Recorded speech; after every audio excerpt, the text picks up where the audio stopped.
Hello, viewers. Today is Tuesday, May 27th, 2025. We are here to discuss about the Indian cricket. We have with us Mr. S.N. Sukumar. I would like to briefly reintroduce Mr. S.N. Sukumar for those who have not seen the prior episodes. Mr. S.N. Sukumar has played cricket at a competitive level. He has played junior cricket for South Zone, and then he has played for the Premier Division, which is the first division in the TNCA Cricket League. And he has also worked for Central Excise, and he has played for the Central Excise team in the Tamil Nadu Cricket League as well. And while he was doing all that, when he was playing cricket, he was also mentoring a lot of cricketers, and he has encouraged a lot of youngsters to play both the league tournaments and then non-league tournaments. And he has been an excellent mentor in the Chennai area. And after that, after his playing days, he went on to become an umpire, and he has umpired several games in the Tamil Nadu Cricket Association, but also on prestigious tournaments like Buchibobu tournament and whatnot. And apart from that, he has also gone on to coach junior level cricket in schools within Chennai. So overall, he has been a full-time cricket, I would say, enthusiast cricket player. He has touched every facets of cricket. And so we are happy to reintroduce him for our programs here. Welcome, Mr. S.N. Sukumar. Thank you, Suresh, for the lovely introduction of my earlier deeds. And I also thank you for the opportunity given to me to express myself in the Indian cricket. Okay, thank you so much. And so today, Mr. Sukumar, I would like to talk about the Indian cricket, but in particular, I would like to talk about the retirement of Rohit Sharma. In subsequent episodes, we can talk about the retirement of Virat Kohli and the teams and the team that has been selected for the England tour. But today, I would like to confine our discussion about the retirement of Rohit Sharma. As we all know that he has retired from Test cricket and he has also retired from T20. So I think he's going to be playing only the 50 overs format for India at this point. So first of all, I would like to ask your opinion on what do you feel about his retirement, and is it the right time, the right moment for him to have retired, and or do you think he should have played a few more years, or he should have retired even before the Australian tour? So please go ahead and express your views on that particular issue. Rohit Sharma being in the age of, he's 38 years age, and last two test series, one against New Zealand in home, and Australia, he did not fare well. But today, a lot of youngsters are waiting for the berths to be cleared. That is what, it's just like in a wait list passengers are more in resort compartment, and this is the similar scenario arisen here. So BCCI wanted to have some seniors cricketers chopped, and so to create some vacancy for the in test team, and then push the youngsters, deserving youngsters, into the playing area. In that way, though Rohit Sharma is ripe for retirement, they have pushed him ahead, pushed him to the taking a decision on his own test career. That is what I understand.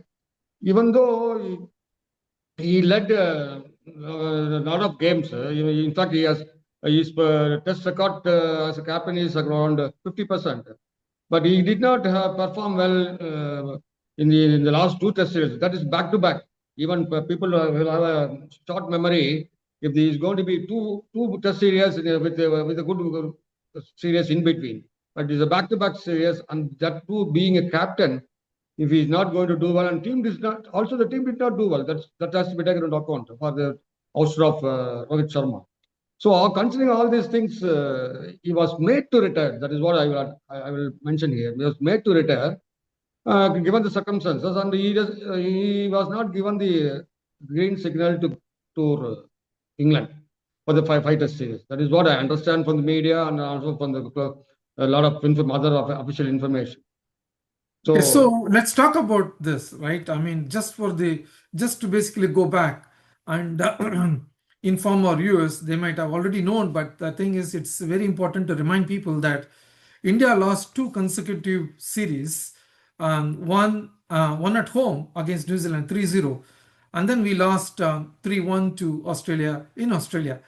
So on the one hand, Rohit Sharma had got great records, has had a very good record, winning as a Test captain, but the last two series was not very good for him. He missed, of course, a couple of matches in Australia because he was taking time off. But nevertheless, the team did not do well. And the big surprise was India losing to New Zealand 3-0 at home, because the conventional wisdom is that you put in a turning track, and when a visitor comes and plays at India, you have three spinners or even four spinners. You just go ahead and you can beat them, and you can just win the Test series in India. But that didn't happen during the New Zealand series, and that was the first time I think probably the BCCI was looking at why we lost the home series. But the Australian series, to be fair, I think none of the batsmen did very well. I understand Rohit Sharma didn't do very well at all. Virat Kohli, after his first Test 100, I believe, in the second innings, he didn't score well at all. And Jaiswal scored here and there. He scored a big 100 and then he didn't score. And so at the end of the day, I would say that the Australian tour was very difficult for the Indian batsmen. But what really could have really made the BCCI make this decision was the India tour. I mean, basically the home series against New Zealand, where we lost 3-0 and none of the big players did very well. In fact, it was Sarfraz Khan who scored 150 on the second innings of the first Test, I believe. Other than that, I think everyone did not score that much on the Indian on the series against New Zealand as well. So that said, why don't you go ahead and tell us exactly, what he could have done better in terms of, whether it is his average or whether it is a number of tests that he has played, because he has played only around 60 odd tests. For a guy with his talent, people thought that he would have played almost 100 test matches. So what do you think went wrong in this scenario, in this particular See, in situation? the case of Rohit Sharma being the captain of the side, he tried to reform the Indian batting order in home conditions. That is what I understand. In my personal opinion, I understand. He was actually asking the entire batting lineup. We have, in fact, we have only six batters, all other than four bowlers and then two all-rounders, the wicketkeeper all-rounder and then batting or bowling all-rounder. So this is actually a fool's paradise in the sense. The previous Test match against Bangladesh, on 30 overs, he scored around 280 runs. This is a rain-interrupted game. They took the leaf out of that poor Bangladesh attack is a very less quality attack. And you compare to New Zealand attack, maybe one level shorter only. So they tried these things, the same victory scene towards New Zealand, and we fared very badly in the sense we were losing wickets without even getting good balls in the Test cricket. That is did not did not give a good opinion of the entire batting lineup. I don't know what directions it was given by the team management then. We did very badly. Three test innings. We didn't score even 150, 160. We mean once we got all out for 150 runs, 56 runs in the first day. So these things actually culminated and then spoiled the New Zealand series. And we lost 3-love in the home series. I don't remember any visiting side beating us in our home 3-love and all. Three test match series. I don't remember at all. So in these circumstances, he also skipped one test match in first test at Perth, but due to his personal reason. And then even he backed out of Sydney test match for his poor form. In these circumstances, I don't think any captain would have survived the team management's squad. And he was made to retire voluntarily. That is what I understand. So let's look at the Sydney test, right? I mean, there were a lot of speculation that people say that he dropped himself out of the team.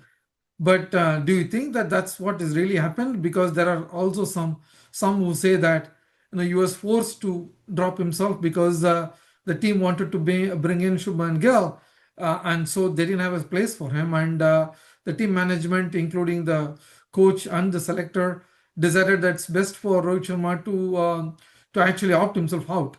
What do you think? What do you think really happened in that scenario? Yeah, what I learned was from the reliable sources. Even the day before the City Test match, in the nets itself, he was sidelined. We were just watching the net session as just a spectator behind the nets. The earlier Test matches, he led Indian time. This has happened. In my memory, even this happened to Mr. Venkat Raghavan, our state cricketer, former cricketer. Then this has happened to Rohit Sharma. This is and today even Gambhir says even we will not have a permanent captains in Test cricket or any form of cricket in Indian scenario hereafter. That only shows they will only keep captains as a puppet and then they will run the show. That is what I understand from these scenarios and the information we are gathering from media as well as from reliable sources. That has simulated him. This is a very bad embarrassment for a captain and who has played a lot of the 67 test matches to start with. And people should not forget that he's a debut 100. He got a debut 100 batting at number 6. And then he got a 5 test 100, ODI 100s in World Cup 2019. That has prompted coach to Shastri to promote himself as an opener. Then he never looked back until the last two test series. So what I thought was he could have given us a last chance and then could have continued, but BCCI did not do so, and they wanted to promote Gill as a captain. Maybe being a young captain, I also wish him all the very best in the England series. So that being the case, there are some who say, some cricketers or ex-cricketers or even some cricket fans who say that why the BCCI did not find it necessary to give him some kind of a farewell game. For instance, that they gave a farewell game for Sachin Tendulkar, and in fact, even Saurav Ganguly played last series against Australia at home, and it was not a farewell test but he said he's going to retire at the end of that test match, and Kumble also had a very graceful exit. But that being the case, Rohit Sharma, after having won so many matches for India, especially in white ball cricket, do you think he deserved a farewell test? Or did he deserve something better than what has happened right now? See, definitely anybody who represents the country and played for considerable number of test matches on he has played cricket on all the three formats, being he has won the two World Cup T20 and then Champions Trophy. Definitely deserves a farewell.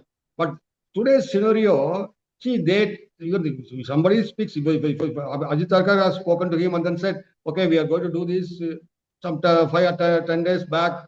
Before this, then they would have given a farewell test. Okay, he will say, first test I will play and then I will retire. So in that case, we can always plan and do. But nowadays, we are getting the information only to Twitter and Instagram. And where is the time for them to give arrange a farewell? And then they'll not announce a captain as well. No, then those things. There is no time at all in between this announcement and the next game. That way, everybody fades out without being given the right due farewell. They should have been given. They should be given. There is no second thoughts on discussion on that. Giving farewell because they have sacrificed so many of their life beauties in their teenagers and then professor as India played for quite a long time, just 1 or 2 test matches, not one or two. He just played 3 formats and then led and given laurels to the country. And he should have been treated in a nice way. I'm very much glad that BCCI has given him named a stand and Rohit Sharma stand, and he has given a very emotional farewell speech along with his family. That shows his position, that is mental position as on that day, and then he definitely deserved a beautiful farewell. Yeah, but do you think that they should have let him retire on a home series or something where you would have had a last test, like Kumble had a last test, he had announced the last test, and then Ganguly did the same thing. And apart from Dhoni, everybody else had basically said that this is my last test, and they had the chance to play the last test, maybe in front of the home crowd. But it didn't happen for him. And there are those that say that that's very unfair because he has won tournaments for India and he should have been given a chance. Granted that England tour is going to be very tough for him. It would have been a very tough series for him. But the BCCI wanted everybody to play domestic cricket. So What is the need for him to play See, domestic cricket when he is not going to be in the scheme of things for England? see, what BCCI thought was to be the touch of multi-day cricket for these white ball cricketers. So they wanted to have a change and mindset they could have been, but they don't want them to perform and then get 100 and all. They never thought. See, they want to change the mindset of these superstars to for multi-day cricket. So that way they were thought that way. Not that they should perform and then prove themselves they are the for selection and all. But they thought that way. But there is a old conventional thought of the way of thinking. Nowadays, what these superstars feel is we have been playing cricket throughout 360 days we are playing. And we know how to tune our mind and then get used to this multi-day cricket, ODI cricket, T20 cricket. We know. That is why we have survived. That is what their ideology. And today's cricketers, especially the stars, they expect a long rope. We media think that they didn't do well in 2 series. What they think is we have done for so many years. Come on, this is not the way you can block yourself for one test series, 2 series. Yeah, I didn't do well, but give me a long rope. That is what they expect. Even superstars, every superstar, even Ashwin thought that way. Virat Kohli thought that way. But these BCCI did not agree. No. This is what our time has come. Either you do it or we will drop it. That is what the conversation went between them. And naturally, they thought this is a honorable exit. That is what I understand from this superstar's mind.